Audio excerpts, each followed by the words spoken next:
क्या आप जानते हैं 2025 में बैसारण घाटी में 26 निर्दोष लोग एक दर्दनाक हमले में मारे गए थे। यह घटना न सिर्फ कश्मीर बल्कि पूरे देश के लिए एक गहरा सदमा थी। बैसारण घाटी, जिसे मिनी स्विट्जरलैंड कहा जाता है, हमेशा से अपनी खूबसूरती और शांति के लिए मशहूर रही है, लेकिन उस दिन सब कुछ बदल गया। क्यों कश्मीर की शांति एक पल में बिखर गई। जिस जगह पर लोग सुकून और सुकून की तलाश में आते थे, वहां अचानक खौफ और मातम छा गया। पर्यटक जो कुछ देर पहले तक हंसी खुशी तस्वीरें खींच रहे थे, अचानक गोलियों की आवाज और चीख पुकार के बीच फंस गए। और किस तरह कुछ बहादुर स्थानीय लोगों ने कई जिंदगियां बचाईं।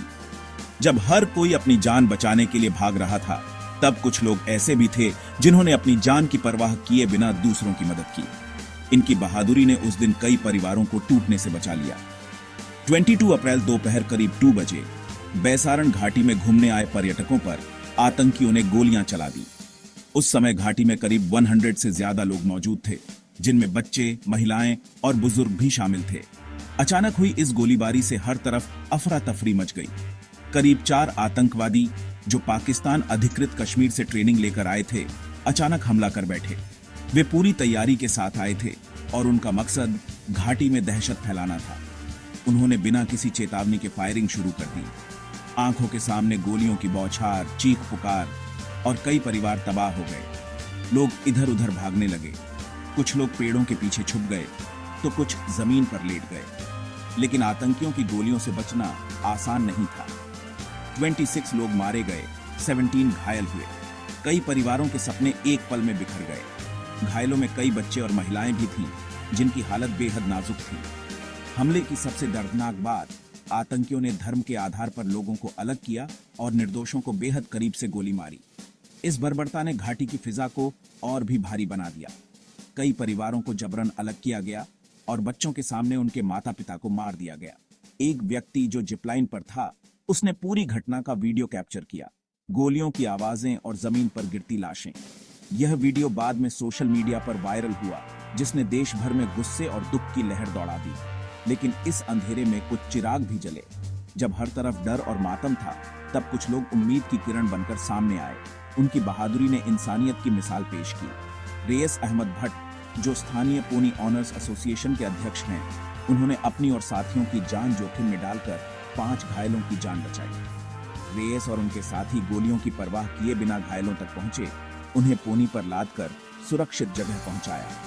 अब्दुल वहीद और सज्जाद अहमद जैसे लोग भी मदद के लिए आगे आए, पानी पिलाया, दिलासा दी और घायलों को पोनी पर सुरक्षित नीचे पहुंचाया। इन स्थानीय लोगों ने न सिर्फ घायलों की जान बचाई, बल्कि उन्हें मानसिक सहारा भी दिया।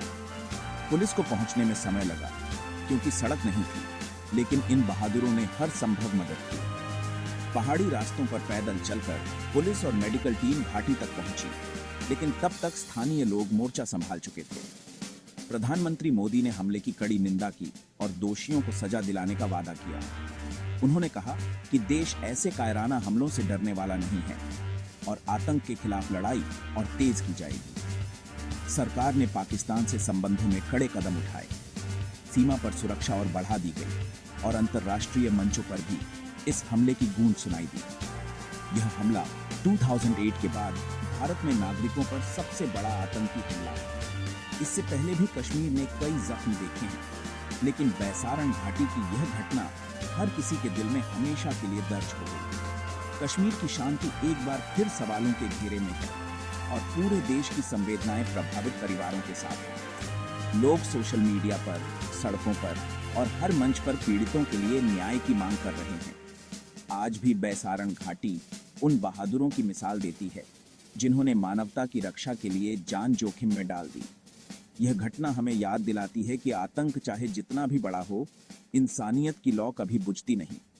घाटी के ये नायक आज भी लोगों के दिलों में जिंदा हैं और उनकी बहादुरी आने वाली पीढ़ियों के लिए प्रेरणा है।